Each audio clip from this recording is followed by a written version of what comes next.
Hi friends, welcome to kitchen of recipes. ఆలు బజ్జీ అండి. ఆలు బజ్జీని పొట్టు తీసి సన్నగా కట్ చేసుకోవాలండి. ఆలుని రౌండ్గా స్లైస్ కట్ చేసి కొద్దిగా సాల్ట్ వేసి కలిపి ఒక 2-3 నిమిషాలు పక్కకు పెట్టుకోవాలండి. పక్కకు పెట్టుకొని శనగపిండిని జల్లించుకొని పక్కకు పెట్టుకోవాలండి. ఈ విధంగా జల్లించండి. దానిలో బియ్యపిండి 2 స్పూన్లు కలుపుకోవాలి. కొద్దిగా సాల్ట్ వేసుకోవాలి. 1 స్పూన్ వామ్ వేసుకోవాలి. కొద్దిగా తినే సోడా వేసుకోవాలండి. కారం 1 స్పూన్ వేసుకొని మొత్తం కలుపుకోవాలండి.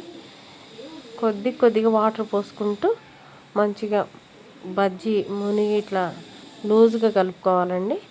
కొద్దిగా వాటర్ పోసి ఆ విధంగా డీప్ ఫ్రైకి ఆయిల్ పెట్టుకొని బజ్జీలు శనగపిండిలో ముంచి వేసుకోవాలండి. బ్రౌన్ గోల్డెన్ కలర్ రావాలండి. ఈ విధంగా చాలా క్రిస్పీగా ఉంటాయి, సాఫ్ట్గా ఉంటాయండి. తిని చూడండి, చాలా టేస్ట్ ఉంటాయి. ఈ విధంగా మీరు ట్రై చేయండి ఫ్రెండ్స్. ఆలు బజ్జీ అండి. డీప్ ఫ్రై మంచిగా గోల్డ్ కలర్ రావాలి. గోల్డ్ కలర్ అంతే ఫ్రెండ్స్. ఎంతో రుచికరమైన ఆలు బజ్జీ రెడీ అండి.